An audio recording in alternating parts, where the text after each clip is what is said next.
You're staring at a rack, a blank space in your data closet, and you're wondering if splurging on a 12-bay NAS is really worth it or if you'll end up with a pricey paperweight. I get that hesitation. The last thing you want is to drop a few $1,000s on hardware that sits idle, or worse, forces you into a nightmare when something goes wrong.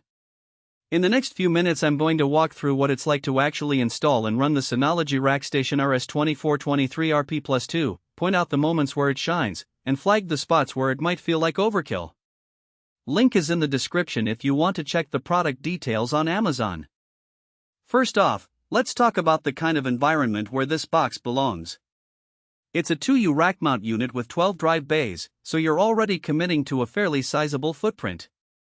That immediately tells you the target audience: small to mid-size businesses, remote office IT closets, or power users who need a dedicated archive for things like video footage, scientific datasets, or large-scale backups.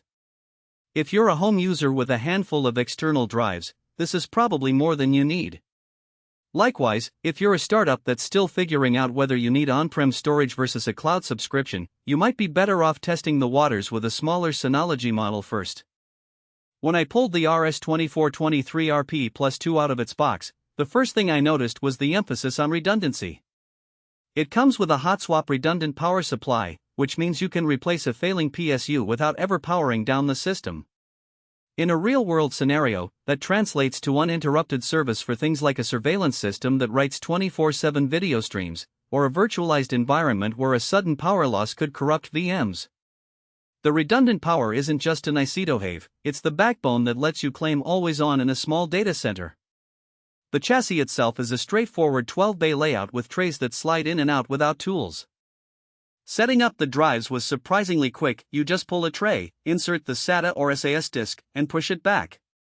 For an organization that needs to spin up a new project quickly, that kind of simplicity cuts down on admin time.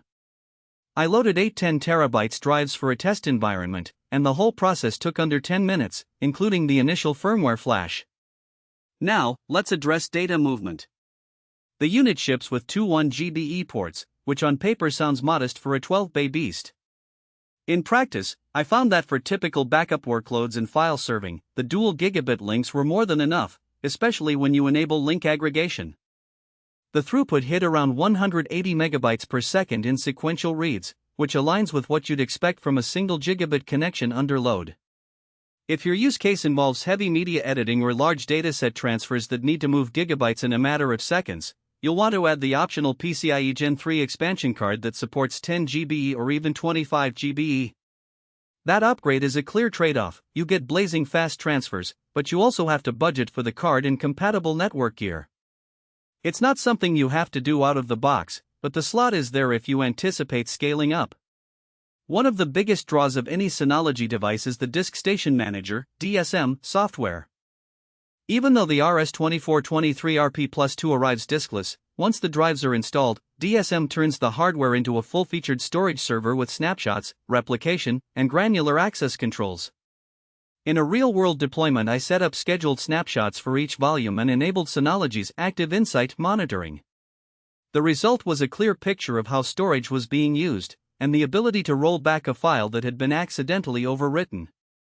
For a compliance-focused business that must retain versions for months, that feature alone justifies a large chunk of the price tag.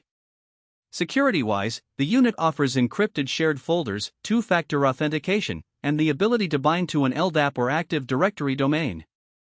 If you're handling patient records, financial data, or any regulated information, those tools become essential.